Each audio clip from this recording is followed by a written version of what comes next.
Program Headstone Designer ponúka širokú škálu pomníkov, ale niekedy je predsa len potrebné náhrať si pomník z katalógu alebo z fotografie.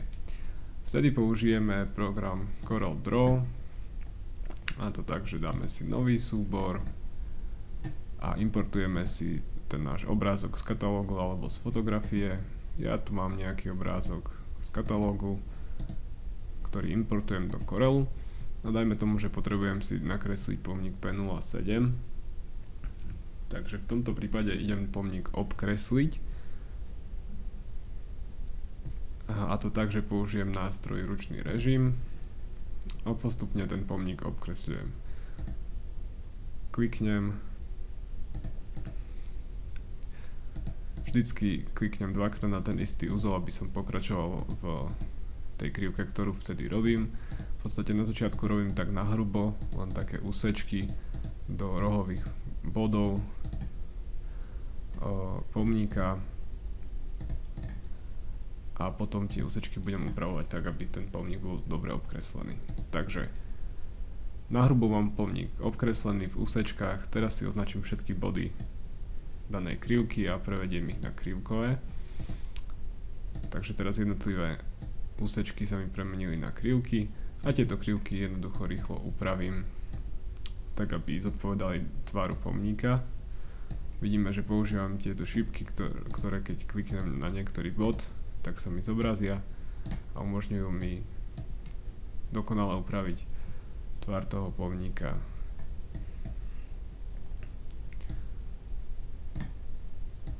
Takže takýmto spôsobom postupne obkresľujem pomník.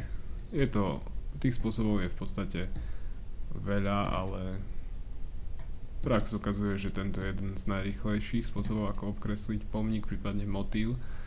Vidíte, že už za pár desiatok sekúnd už mám celý pomník obkreslený. Na začiatku som obkreslil vonkajší tvar, teraz potrebujem nakresliť aj zápichy. Takže zase nakreslím si tu úsečky. Jedna, druhá, tretia.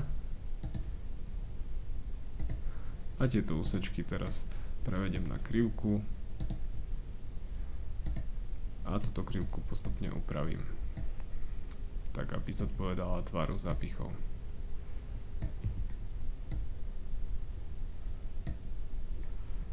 Ak sa mi tá krivka pomocou týchto šipiek nedá tak upraviť, tak môžem pridať aj nejaký bod ešte, ale myslím si, že v tomto prípade to úplne stačí. Takže toto takisto na krivku, kliknem si na bod koncový a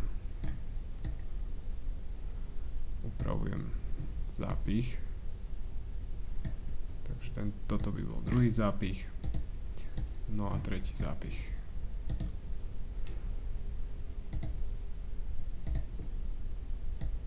Takou istou úpravou tretí zápich upravím.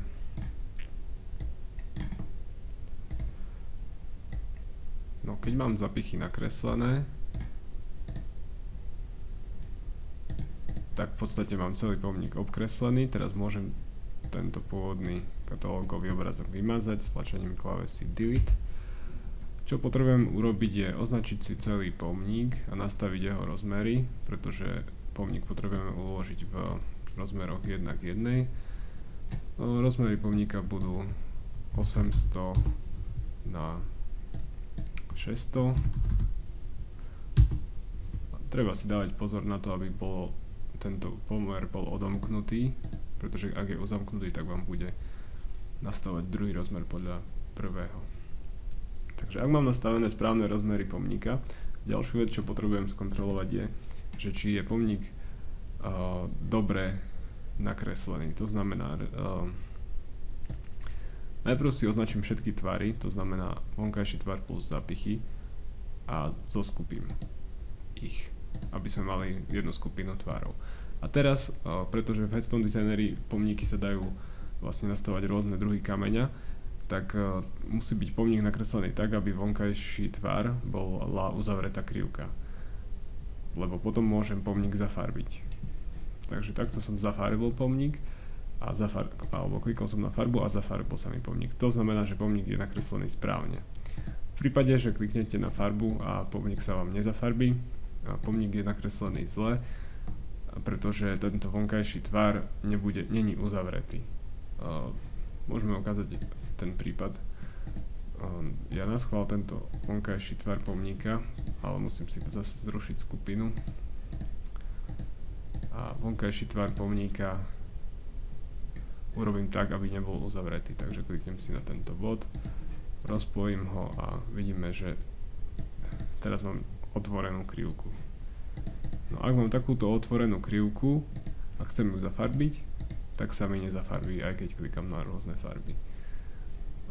Krivka musí byť uzavretá, to znamená, že nájdeme miesto, kde je krivka otvorená a tie dva body priblížime k sebe, potom si ich obidva označíme a klikneme na spojiť dva uzly.